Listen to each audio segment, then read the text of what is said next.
there is something special about being a 5D mystic.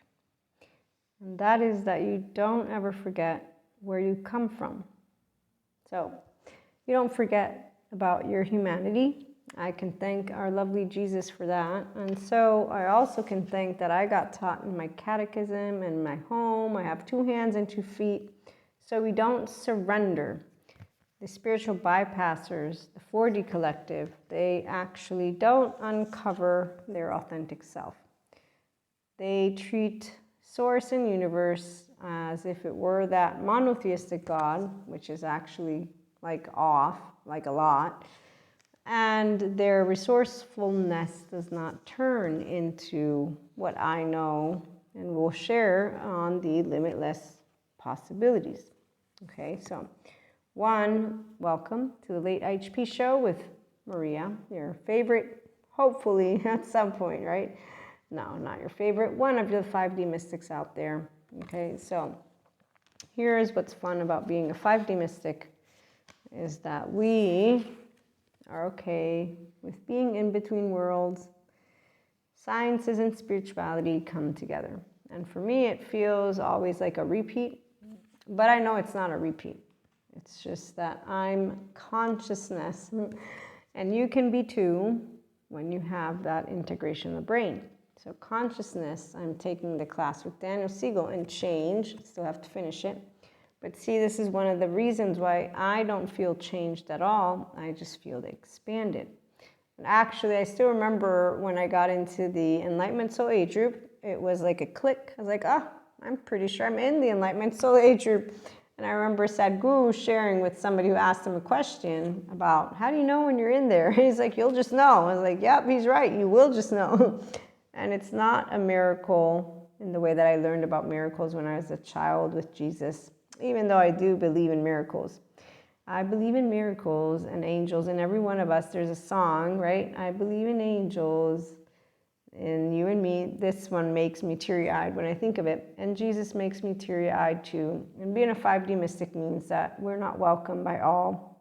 So it's not something that a person is going to be like, oh my gosh, no, really? You know, we know Jesus wasn't welcome. And so 5D mystic won't be comparing themselves to somebody who has a cross to bear. That's the 4D collective. We understand that we are a person, so we don't lose ourselves. So when you overflow with humanity, thank you, Sadhguru, that is when divinity descends. And that is where Sadhguru doesn't recognize or realize it because he's not attachment trauma educated. I am. He doesn't have that educational background. He's here for the spirituality group. And I understood that, which is why I teased when he said, this is going to be my last lifetime as a piece of conscious. And I'm like, you don't know that, Sadhguru. And then once I figured some other things out as time moved forward, it's like, wait a minute, he's right. Because science is like matching to T what spirituality from our ancients have shared. Not the ones who are 3D, 4D again. So we're going to get to more on self-empowered, true love, ideal partnership and relationships. So what I love to be able to do is 1, share with you how to be yourself. It's personal development, and attachment and trauma information has made me a better person to support you as a content creator, as one who shares stories, but also mentor for those of you who will choose to seriously take your emotions up. Okay, so consciousness and change. For me, I don't feel changed. Although people want to say I've changed, I'm like, no, I'm more of myself. I also remember when I was like, oh, look, I'm back to being myself again. So I have a whole 3-year-old heart because I got lucky. I have a mom and a twin. And so I got a child-centric environment. And so moving back into my complete wholeness was not hard.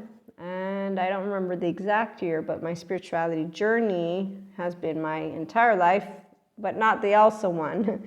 2007-ish is when my clairs began. That's when I knew with my dreams that I wouldn't be accepted by all people of the community that I grew up with Jesus, which is why if you had asked me as a 16-year-old, Maria, are you going to be a mystic one day?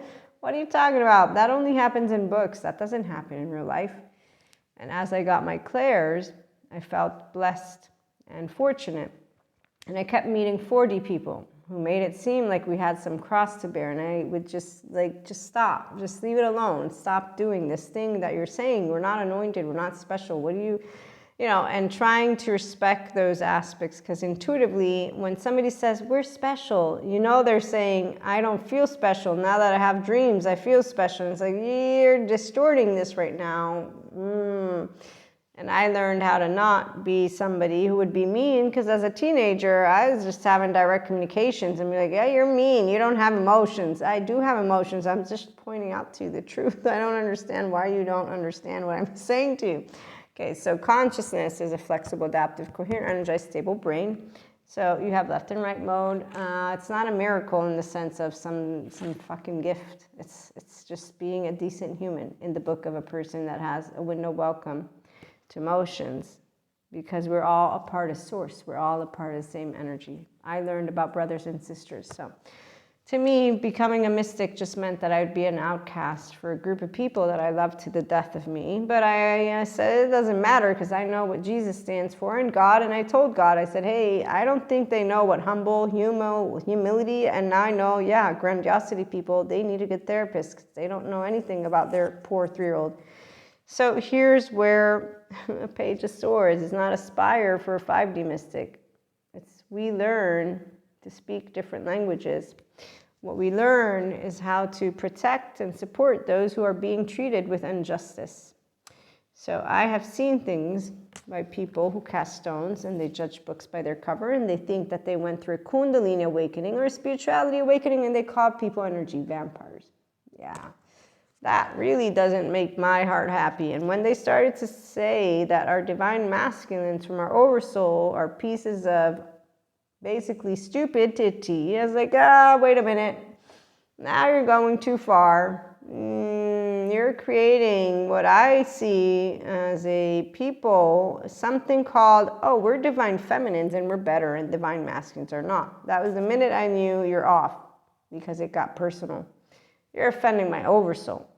You're offending me, and you're an inconsistent. And I didn't know the word spiritual bypass. And today I'm like, that's right. They're all the love-dependent people who don't get good therapists. And they're out there talking about energy vampires and tragic sagas that go on. And even making a whole shit show of a documentary on twin flames, which has nothing to do with it. Nor does it have anything to do with necessarily highlighting our spirituality awakening in this way, as if some magical thing is happening. Okay, so here's the deal about those of us who actually don't disconnect. So, true love. Thank you, Stephen Porges. I like to bring in my scientist people. The only reason I'm here today is thanks to educators and academics who do research. See, I'm a very rational person. For as much as I'm woo-woo, because I know how to have fun, because I got lucky as a 3-year-old, there's one person, my lovely little sister. I'll never forget when she said something along the lines of, when you became this, because she gets frustrated with my woo-woo stuff, because she's very logical and practical. And I understood that expression because I'm a big sister. And she saw me through my academic years, and she saw me as a teenager. So she's seen me as a square piece of something, and now she's seeing this very flexible, like, it's okay, everything's okay. And she's like, no, it's not, it needs to be organized. Okay, so a person who's a 5D mystic in the Enlightenment Soul Age group, right here, your woo-woo lady, pseudoscience, can share with you ideal partners. They need to take what they see. And that means a 3-year-old with an open heart and a divine feminine that says, there's life within every single one of those people out there. We don't need Sadhguru to say, promise to unconditionally love every person. As a divine feminine, I know the inner child in every person, which is why tapping into your infinite higher human conscious potential. You can do that over here, but you can also do what is accept humans as they are, not do the gender stereotypes, cultural, religious, political, whatever it is your group is, you don't bring it over here. Over here we have grown-ups who intellectually and emotionally know how to handle being grown-ups, which I didn't think that people would become what they have been. But then again, they haven't become. They just didn't get out of their 16-year-old for the ones who are Pinocchios with ears and tails. We have Pachas, so come on over here, have ideal relationships, which are intellectually savvy and emotionally mature people who know how to love and build snow people together.